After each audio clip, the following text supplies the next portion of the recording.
여러분 안녕하십니까? 경제현장 오늘 시작합니다. 새 정부 출범을 앞두고 준비한 미리 보는 윤석열 정부 경제정책. 오늘은 윤석열 당선인이 문재인 정부의 탈원전 정책을 정면으로 반박하며 대선 초반부터 강력하게 주장했던 원전 회복론에 대한 주제로 특집 대담 이어갑니다. 유튜브 실시간 댓글로 의견 주시면 토론에 반영합니다. 경제현장 오늘입니다. 두 분의 전문가 모셨습니다. 정범진 경희대 원자력공학과 교수, 그리고 이종호 서울대 원자력 미래기술정책연구소 책임연구원 나오셨습니다. 어서 오세요. 반갑습니다. 네, 반갑습니다. 네. 자, 윤석열 정부로 바뀌면서 문재인 정부와 비교해서 가장 크게 바뀔 게 원전 정책 같습니다. 벌써 오늘 인수위도 국정과제에 포함을 시켰는데 그에 관련된 토론을 시작하기에 앞서서 먼저 이 에너지 자원의 수준, 과연 우리나라는 어디에 있는지 이번에 우크라이나 전쟁을 보니까 이 에너지가 정말 가장 중요한 안보 자산이더라고요. 정 교수님, 우리나라 에너지 수준과 관리 현황 어떻게 평가할 수 있을까요? 우리나라는 사용하는 에너지의 95% 이상을 수입에 의존하고 있고요. 예. 이 양이 연간 1,500불에서 1,000억 불, 그러니까 그 정도 사이가 됩니다. 적을 때가 1,000억 불 정도가 되는데 예. 1,000억 불이면 한화로 환산하면은 하루에 3,000억 원어치의 에너지를 매일매일 수입해야지만 3,000억. 대한민국이 돌아가는 상황입니다. 그렇기 때문에 저희가 이제 그 반도체와 자동차 수출을 통해서 벌어들이는 수익이 대충 한 1,000억 불 정도 되거든요. 예. 그만큼을 다 에너지 수입하는 데 쓰는 나라라는 사실이고요. 그중에 이제 그 1,000억 불의 수입액 중에서 그 우라늄이 차지하는 비중은 9억 불이니까 1%가 채 안 됩니다. 예. 그렇기 때문에 이제 굉장히 적은 수입을 통해서 많은 에너지를 공급하기 때문에 원자력을 이제 준국산 에너지라고 저희가 보통 부르는 것이고요. 수입은 조금 하지만 발전하는 양이 에너지는 많으니까요. 많으니까 네, 준국산 에너지. 그렇죠. 예. 그렇군요. 그래서 이제 거의 뭐 기술력이 이제 자원이 되는 것이죠. 예. 그래서 이제 그 저희 에너지 정책을 수립할 때는 가장 중요한 것이 끊기지 않는 겁니다. 안보가 굉장히 중요한데 굉장히 많은 나라들이 이제 평화로운 시기를 지내면서 그 중요성을 잃어버린 거죠. 그러다 보니까 이제 다른 걸 더 중요한 가치로 여기고 하다가 이번에 이제 러시아가 우크라이나를 침공하면서 그 에너지 위기가 닥치고 나니까 드디어 에너지 안보가 중요한 거였구나. 이걸 지금 깨닫고 있는 상황이라고 생각합니다. 예. 러시아가 천연가스 공급을 중단해 버리니까 유럽 몇 나라들의 경제가 지금 아주 심각한 타격을 받더라고요. 그렇죠. 특히 독일 같은 경우가 그렇게 네. 심각한 타격을 입고 있고요. 예. 사실은 에너지 정책 수립할 때 정말 그게 가장 중요한 요소거든요. 끊어지지 않는 것. 끊어지지 않는 것. 네. 근데 이제 그걸 간과했던 것이죠. 그렇군요. 참 끊어지지 않는 에너지를 우리 힘으로 어떻게 확보를 하고 활용을 하느냐. 지난 5년간 문재인 정부 에너지 정책 한마디로 얘기하면 이제 탈원전인데 이 탈원전을 지난 5년간 하면서 우리나라의 원전 생태가 과연 어떻게 바뀌었을까? 현장도 상당히 많이 아시는 분들이 지금 나오셨는데 어떻습니까, 교수님? 이 원전 생태계 얼마나 망가졌다고 할 수 있을까요? 지금 그 어떤 산업이라는 거는 전체적으로 어떤 균형이라는 걸 필요로 하거든요. 예. 한쪽에서는 건설을 하고 예. 한쪽에서는 운전을 하고 또 한쪽에서는 뭐 건설하기 전에 설계를 하고 예. 뭐 부품을 제조하고 이런 일련의 과정이 있는데 그걸 이제 흔들어 놓은 거죠. 예. 그래서 이제 어떤 눈에 보이는 측면에서는 네. 두산중공업과 두산중공업의 협력사 한 800여 개가 있거든요. 네. 그런 데가 이제 어려움을 겪게 되어 있고 또 이제 창원에 있는 부품을 공급하던 회사들 한 700여 개가 네. 어려움을 겪고 있고 뭐 많이 도산하고 없어지기도 했습니다. 직원 네. 감원도 했고요. 그다음에 이제 건설 회사들이 이제 원자력 발전소 대형 건설을 통해서 이제 어떤 네. 기본적인 역량을 확보하고 이제 수입도 얻고 하는데 그런 것들이 이제 막힌 것들 이런 것들이 이제 눈에 보이는 것들이고요. 예. 눈에 안 보이는 것들은 이제 이 설계를 한다든지 네. 인허가를 한다든지 이런 모든 전 과정의 인력들이 이제 충격을 받은 것이 이제 큰 것이고요. 그건 이제 원자력계의 문제고 예. 국가적으로 보면은 지금 가격의 인상 요인이 발생을 한 거죠. 그러니까 원자력 전기는 킬로와트당 이제 60원 정도고요.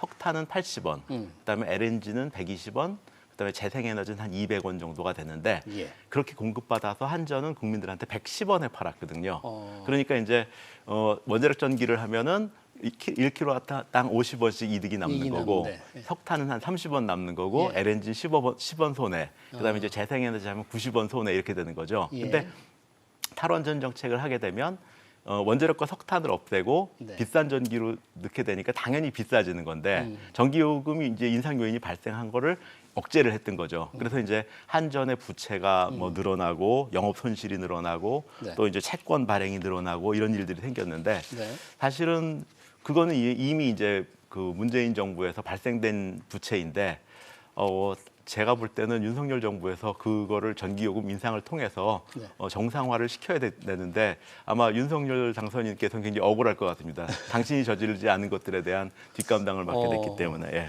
그 정상화를 시키면 전기요금을 다 올려야 되는데 국민들의 부담, 지난 5년간의 이 탈원전의 부담을 국민들이 다 결국 떠안아야만 한전이 경영 상태가 정상화된다. 국민들도 쉽게 동의하기는 어려울 것 같은데요. 이종호 연구원님, 이 사실 현장의 산업 현장에 직접 계셨던 경험도 있는데 생태계 무너지는 걸 조금 이렇게 직접적으로 보고 느끼신 게 뭐 짧게 한번 말씀해 주실 게 있습니까? 저희 생태계가 지난 원전 네. UAE 원전 수출한 예. 다음에 계속 원전을 수출할 거라고 생각하고 많은 예. 우리 정 교수가 얘기했지만 예. 많은 기재재라든지 고급 기재재 같은 걸 많이 사놨어요. 사놨는데. 근데 모든 사업이 멈춰지니까 그렇죠. 지금 일자리가 없다 보니까 많은 수백 개 업체 중에서 좀 망하고 그랬습니다. 네. 네, 저희가 원전을 현재 24기를 운영하고 있고 24개요. 네. 그리고 또 우리도 또 무한히 원전을 짓지는 못할 겁니다. 왜냐하면 우리나라가 전력 수요를 많이 더 지금도 어느 정도 됐기 때문에 많이 짓는 건 아니기 때문에 예. 결국 우리나라의 원전 산업이 활성화되기 위해서는 수출이 필요합니다. 또 지금 오늘 인수위 그 발표를 보니까요. 예.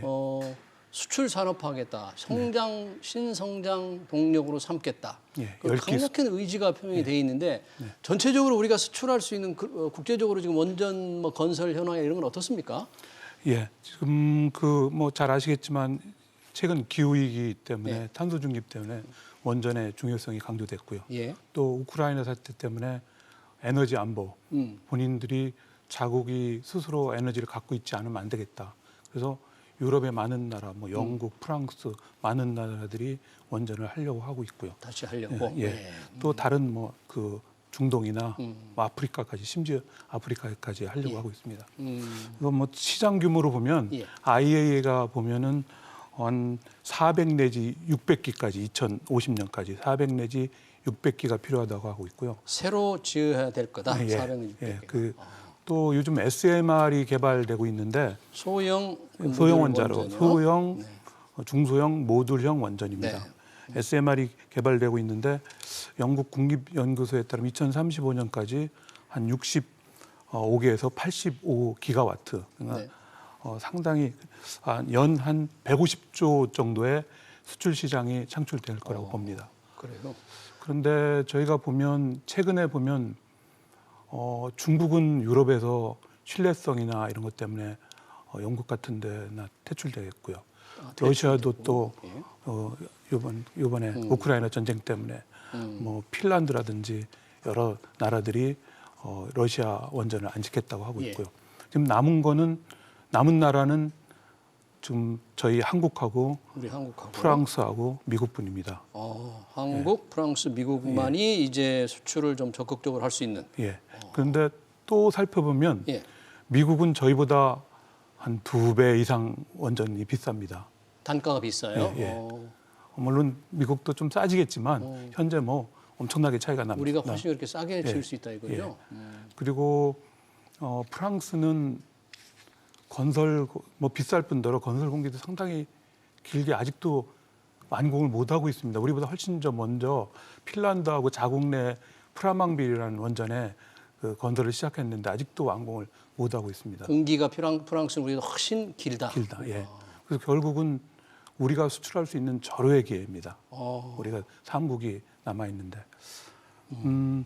그런데 저희가 그런 절호의 기회인데. 예. 그렇지만 제가 볼 때는 지금 한 10여 년 동안 우리가 2009년 UAE 원전을 내기 판 다음에 지지부진하고 전혀 아직까지 없었습니다. 근데 저는 이제 원자력 업계에서 예. 있는 사람으로서 우리 원자력 산업체가 2080년도에 그 산업 체계가 구성됐습니다. 네.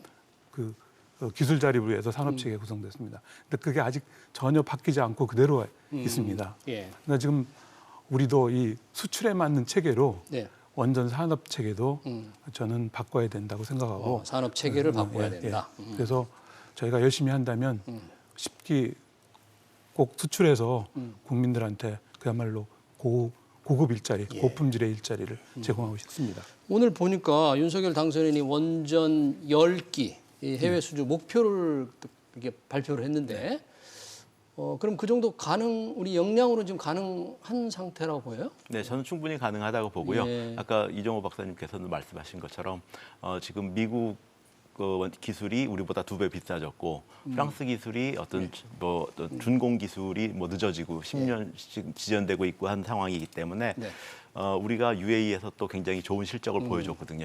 적기 예. 준공을 했기 때문에 그래서 이제 가격 측면과 네. 안전 측면, 그다음에 적기 준공 측면에서 우리나라가 그 세계에서 입증된 상태입니다. 예. 게다가 이제 지금 탄소 중립으로 인해서 수요가 더 늘어날 전망이기 때문에 우리가 이제 수주하는 건 문제가 아닌 것 같고요. 과연 이제 10기 하면은 다 지어낼 수 있느냐? 네. 이건 뭐 지금 이종호 박사님께서 말씀하신 것처럼 어떤 체제를 갖춰야 된다고 생각을 하고요. 예. 저는 10기 수출은 쉽게 달성할 수 있다고 생각하고 있습니다. 예. 그렇군요. 예.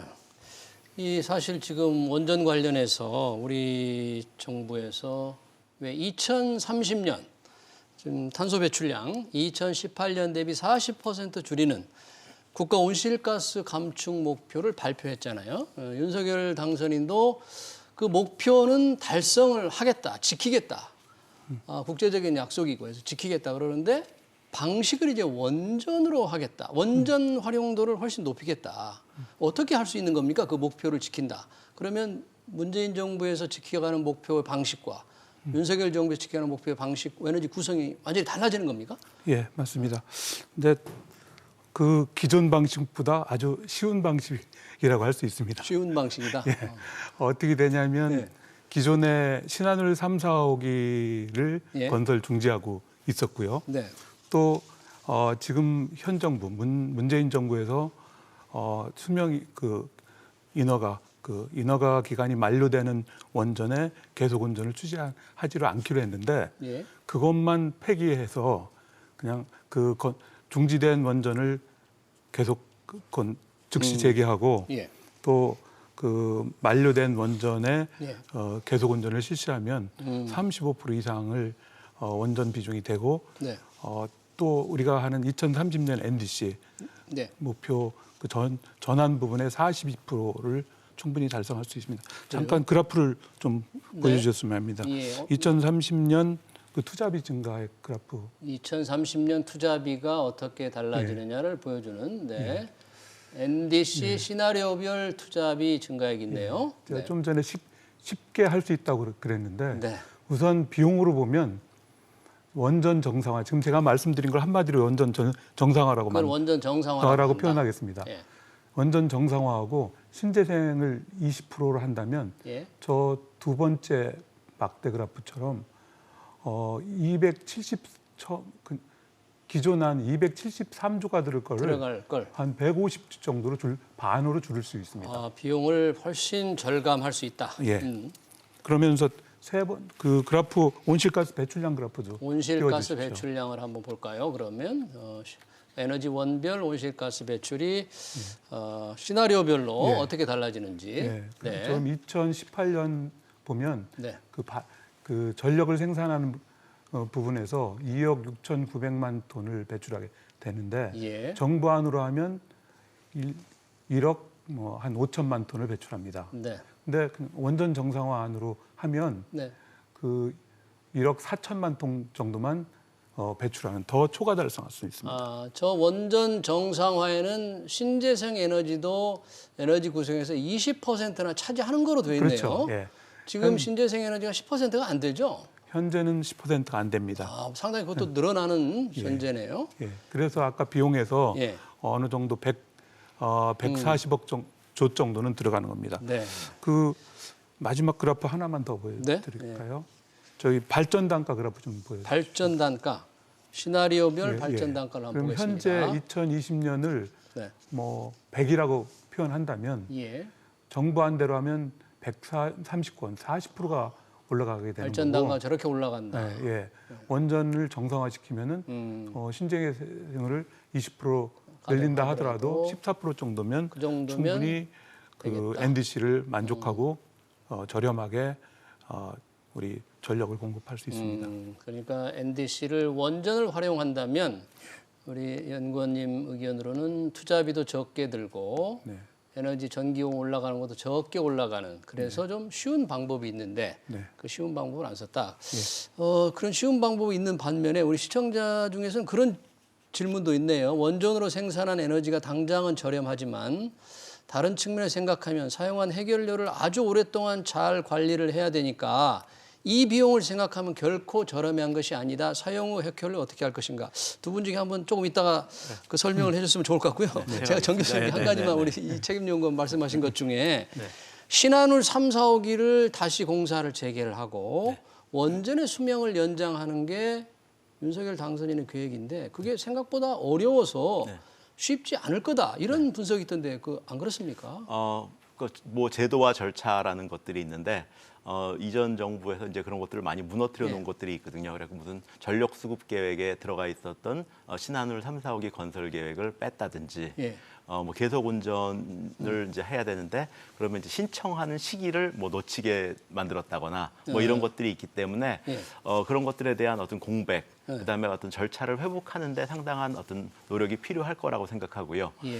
그리고 지금 여전히 뭐 그 과거의 그 탈원전 정책을 이행하던 분들이 어떤 정부나 정부의 중요 위원회를 자리하고 있기 때문에 그분들은 뭐 정권이 바뀌어도 같은 생각을 가지신 분들이 많을 거예요. 그래서 이제 그런 분들도 있고 해서 이런 어떤 큰 방향은 맞지만 어떤 그동안 일어났던 관성들을 극복하는 데는 상당한 시간이 필요할 것이다라고 생각하고 있습니다. 수명 연장도 그렇게 생각보다 쉽지는 않은 거예요? 수명 연장이 보통 이제 그 우리가 흔히 생각할 때 수명이라는 단어를 쓰기 때문에 마치 이제 뭐 목숨을 연장하는 것처럼 이제 하는데 몇십 년 지나면 딱 멈춰야 되는 것으로 알고 있습니다. 자동차 운전면허하고 똑같은 겁니다. 근데 일정 기간 동안 면허를 받고 면허 기간이 끝나면 이제 또 갱신하는 식으로 해서 늘어나는 것이고요. 원자력 발전소는 이론적으로는 수명이 없습니다. 그래서 이제 우리가 운전면허 받듯이 처음에 40년 받고 그다음에 20년 뭐 추가로 받고 이런 식으로 하는 것이 미국 제도고요. 우리나라는 이제 40년 하고 이제 10년씩 연장을 하는데 현재 제도적으로 예컨대 수명 만료 전에 한 뭐 2년 내지 3년, 2년 내지 5년 사이에 이제 그 계속 운전 신청을 하도록 되어 있는데 계속 운전 허가에 이제 심사하는데 걸리는 시간이 최소한이 18개월이고요. 많게는 3년도 걸립니다. 거기다 이제 또 이제 부품 교체를 필요로 하면 그것 때문에 또 기간이 걸리고 하다 보면 이제 기간이 만료돼 버리는 경우가 생기는 거죠. 그럼 이제 심사 끝나기 전까지 발전소 가동을 못 하는 상황이 생기고요. 그래서 이제 굉장히 미리 준비해서 미리 해야 되는데 이 정부에서 그런 일들을 할 수가 없었습니다. 그래서 이제 아마도 지금 이제 신청을 한다 하더라도 어쩔 수 없이 안전성을 확인하는 기간 동안은 발전소를 세워놓는 기간이 발생할 것이라고 생각하고 있고요. 그런 것들이 이제 어떤 관성입니다. 그렇군요. 원전으로 생산한 에너지 가격이 그렇게 생각보다 싸지 않다. 해결료 이런 문제가 있다. 결코 저렴하지 않다고 지금 댓글이 제가 좀 그거 말씀드리고 싶습니다. 그래요? 저희가 이제 그 발전 단가 아까 제가 말씀드렸는데 그 원자력 발전 단가가 60원이기 때문에 싸다라는 말씀을 드렸는데 항상 그 말씀을 드리면 따라오는 말이 사용 해결료 처리하는 가격이 포함되어 있지 않다. 아니면 뭐 해체하는 가격이 포함되어 있지 않다. 고준위 폐기물 처리도 문제다. 이렇게. 근데 저희가 신고리 오리코기 공론화 때도 그렇고 지속적으로 아까 말씀드린 킬로와트 아워당 60원에 한 20%에서 25%가 그 비용입니다. 사용 후 해결료를 장기간 동안에 안전하게 관리하기 위한 비용, 그다음에 원전을 이제 수명 끝나고 나면 해체하는 비용, 그다음에 중저준위 폐기물을 관리하는 비용이 포함해서 이제 그 가격이 나온 거고요. 오히려 거꾸로 지금 태양광이나 이렇게 풍력 같은 경우에는 그 폐기물 처리 비용이 포함이 안 돼 있습니다. 그래서 이제 이 자리에서 또 한 번 강조하고 싶은데 포함돼 있습니다. 포함돼 있다. 포함돼 있고 그래요? 그리고 저 이정호 박사님께서 옛날에 재직 중이실 때 그 비용을 2배로 올려가지고 어느 나라보다도 많이 책정을 해놨습니다. 어떻게 했던 거예요, 그 당시에? 제가 2012년이었습니다. 예. 그때도 그 석탄화력에 비해서 원전 20원 쌌습니다. 예. 근데 지금 얘기하는 사용 후 해결료 처리 비용이라든지 해체 비용은 미래에 쓸 돈을 적립해 놓은 겁니다. 네. 적립해 놓는 겁니다. 그걸 얼마로 적립하느냐를 이제 산정하는 방법을 그때 고쳐서 해체 비용을 3천억에서 6천억으로 바꿨고요. 늘려놨다. 늘려놨고요. 그러니까 더 많이 뛰게 한 더 거죠. 많이 떼게. 예, 뛰게 한 거고 예를 들면 연금을 많이 뗀 거나 마찬가지입니다. 그리고 또 사용 해결료도 세계에서 가장 비싼 금액으로 올려놨습니다. 예. 그래도 충분히 원전이 그 당시도 한 3원 정도만 원가가 상승하는 예. 그렇게 됐습니다. 좀 전에 정기수께서 잘 이제 설명을 비용 측면에서 했는데 어떤 사람들은 사용 해결료 처리 방법이 없지 않냐 이 말씀을 또 많이 네. 하거든요. 예. 근데 이미 그건 상용화돼 있습니다. 그 핀란드에서도 지하 처분장을 건설했고요. 예. 또 스웨덴도 그렇고 네. 프랑스도 그렇고 많이 건설했고 또 핵무기 폐기물은 미국 같은 데는 이미 운영하고 있고요. 우리가 지금 안 돼 있다는 거는 우리나라에서 부지를 정해서 처분장을 지지 않았다는 거지 예. 방법이 없는 게 아닙니다. 기술은 있다. 예, 기술은 뭐 간단합니다. 아, 그래요? 우리는 아직 여튼 관리할 수 있는 고준위 폐기물 정할 수 있는 장소를 지정하지 아직 안 한 예. 거죠. 여튼 못한 거죠. 예, 현재로서.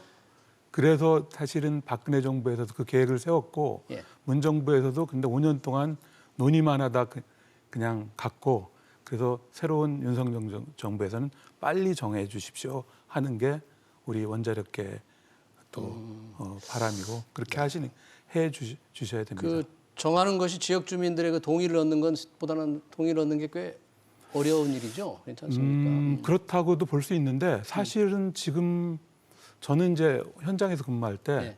외부 손님이 오면 사용 해결료가 저장된 곳을 먼저 보여드렸어요. 아, 그래요. 거기 가서 보면 방사능 준위가 지금 제가 여기 앉아 있는 데보다 훨씬 낮습니다. 그래요. 예, 아마 그렇게 사람들은 안 믿을 겁니다. 못 근데 믿겠는데요. 네. 동시에 모니터링을 하는 계측기를 거기다 달아놔갖고 예. 그렇게 했고 또 그 양이 많지도 않습니다. 우리 축구장 2배 정도면 할 수 있기 때문에 그냥 우리가 일반인들이 두려워하는 것처럼 그렇게 두려운 존재는 네. 아니고 충분히 다룰 수 있는 존재입니다. 알겠습니다. 사용 후 해결료 그런 처리 비용은 다 원가 일부가 반영이 돼 있다는 말씀을 이제 두 분이 해주셨고요. 아까 2030년 국가 온실가스 감축 목표 지키는 여부 얘기를 했는데 2050년은 정 교수님 탄소 중립을 우리가 약속을 했잖아요. 네.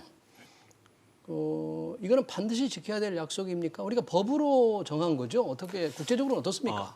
2050년 탄소 중립 계획은 아직도 조금 탄력성이 있습니다. 그래요? 근데 이제 아까 그 2030년 NDC라는 거는 국제사회에 우리가 이행해야 될 약속이고요. 약속이고요. 그런데 이제 이 약속의 흐름들을 이렇게 보시면 우리가 이제 기억하기로 1992년도에 그 리우 회의에서 예. 이제 우리 이산화탄소 줄이자라는 선언을 했습니다. 네. 그때 이제 선언이라 그랬죠. 왜냐하면 법적 구속력이 없었으니까. 네. 근데 이제 5년 후인 1997년도에 이제 교토 의정서에서는 네. 선진 7개국이 이산화탄소를 줄이자 이렇게 얘기를 했어요. 네. 근데 선진 7개국이라는 건 뭐냐면 그동안 국가 발전을 시키면서 이산화탄소를 많이 배출했던 나라들이 책임이 있지 않느냐. 그리고 이제 개발도상국은 이제 좀 개발해 보려고 그러는데 이산화탄소 억제하면 개발을 못하지 왜 않느냐. 사다리를 걷어차려고 그렇죠. 예, 그러냐. 사다리 걷어차기다. 뭐 이런 표현이 있어서 그렇게 바뀌었는데 그 이후에 이제 파리 협약에서는 드디어 195개국이 다 참여한 것으로 바꿔놨습니다. 예. 그러니까 이게 이산화탄소를 줄인다는 것이 국가적으로 엄청난 비용이 들어가는 일들이다 보니까 이제 하지만 실제로는 잘 이행을 안 해왔던 겁니다. 그러면서 이제 선진 7개국도 돈이 너무 많이 들어가니까 우리 좀 분담하자 이런 식으로 갔던 거고요. 그다음에 이제 작년도에 그 글라스고에 있었던 회의에서도 사실은 그 이산화탄소 다수 배출하는 나라들이 다 참여를 안 했죠. 그래서 사실상 그 합의 도출에 실패했다라고 보는 견해가 많습니다. 그래서 이산화탄소를 줄이는 일들이 꼭 필요할 겁니다. 그런데 이게 우리가 나서서 하면은 우리나라만 온난화가 안 되는 게 아닌 문제이기 때문에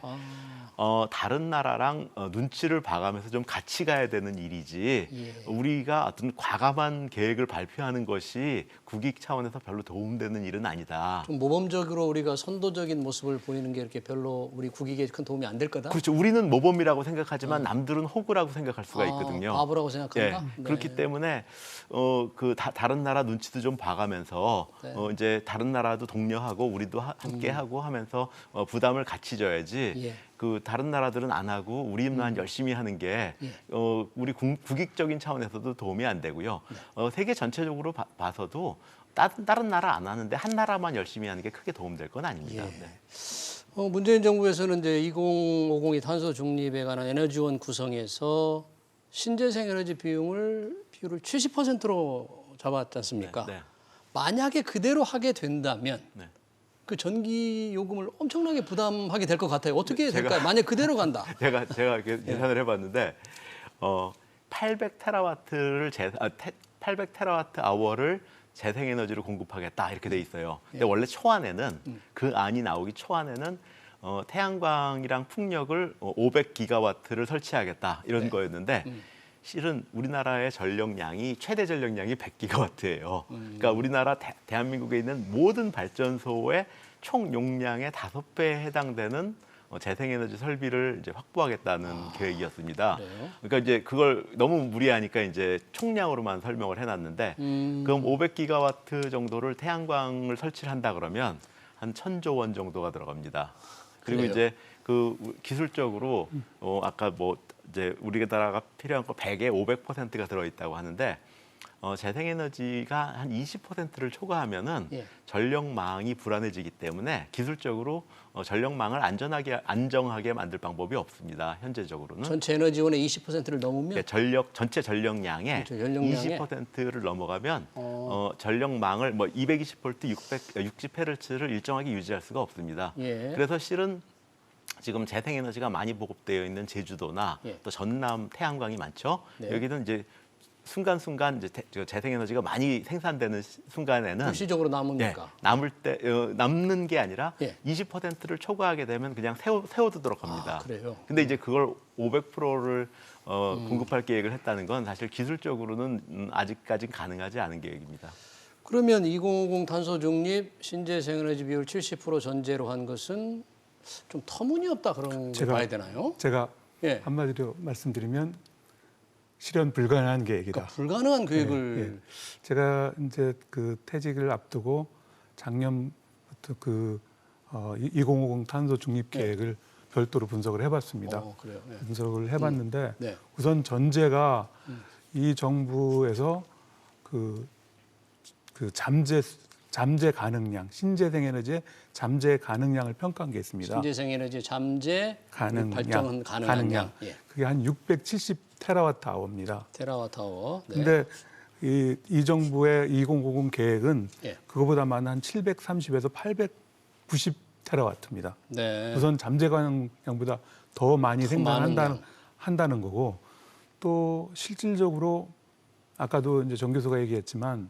간헐성, 낮에만 예. 태양광은 나오기 때문에 그걸 밤으로 옮겨야 되기 때문에 엄청난 비용이 들어갑니다. 그래서 계산한 거에 보면 대부분 3배 이상 전기값이 올라간다고 그러거든요. 3배 이상 올라가야 예. 된다. 그렇게 된다면 예. 우리나라 같이 제조업, 산업을 중심으로 하는 우리나라로서는 뭐 거의 채택하기 불가능한 거라고 봅니다. 그런 불가능한 정책을 그동안 밀어붙여 왔군요. 마지막으로 우리 정 교수님, 지금 전기요금이 올라간다는 그런 전제로 얘기해서 인수위에서 우리나라 전기요금 체계 관련을 원가주의 원칙을 확립하겠다 이런 표현을 썼던데요. 네. 이건 그러면 원가 올라가면 전기요금 그대로 쭉쭉 올리겠다 뭐 그런 건가요? 무슨 그렇죠. 뜻이에요? 그러니까 지금 우리나라는 이제 지금은 아니지만 원자력을 한 30% 정도 유지하고 석탄을 40%, 그다음에 LNG 발전소를 20%, 그다음에 이제 재생에너지를 뭐 10% 미만으로 이제 유지를 쭉 해왔습니다. 그렇게 해서 아까 말씀드린 단가에서 이제 110원에 공급을 해왔는데. 예. 그럼 만약에 발전원의 구성 비중이 달라지면 전기값은 달라져야 됩니다. 예. 근데 이제 우리나라는 그것과 전기값을 이제 구분을 했습니다. 그리고 뭐 원자력과 석탄이 없어지고 재생에너지가 늘어나는데도 불구하고 가격을 이제 일정하게 하다 보니까 예. 한전 입장에서 보면 적자가 나는 거죠. 근데 이제 일본 같은 경우에는 네. 지금 이제 후쿠시마 원전 사고 이후에 이제 원자력 발전소를 일단 다 세워놓고 안전성 확인을 한 다음에 하나씩 이제 준공을 하고 있는데 준공을 할 때마다 그럼 전기값을 얼마큼씩 낮춰줘요. 예. 그러니까 이제 그런 방식이 어떤 거냐면 사실은 우리나라는 국민들이 발전원에 대해서 아무 신경을 안 써도 되는 나라입니다. 왜냐하면 발전원이 어떻게 되더라도 전기값은 똑같으니까. 전기 요금을 또 정부가 너무 통제하니까. 그렇죠. 네. 그러다 보니까 이제 국민들이 좀 무책임한 선택을 하게끔 되어 있는데. 그래 이제 앞으로는 전기 요금을 그런 원가에 좀 충실하게 반영을 하겠다는 어떤 기본 원칙을 오늘 천명한 거네요. 굉장히 중요한 원칙입니다. 알겠습니다. 이 뭐 시간 관계상 그 부분을 좀 더 얘기할 수는 없을 것 같고요. 탈원전 정책 그리고 앞으로 원자력을 수출 산업으로 육성하겠다는 윤석열 정부의 원전 정책에 관한 토론을 여기서 마쳐야 될 것 같습니다. 지금까지 정범진 경희대 원자력공학과 교수 그리고 이종호 서울대 원자력 미래기술정책연구소 책임연구원이었습니다. 고맙습니다. 네, 고맙습니다. 네.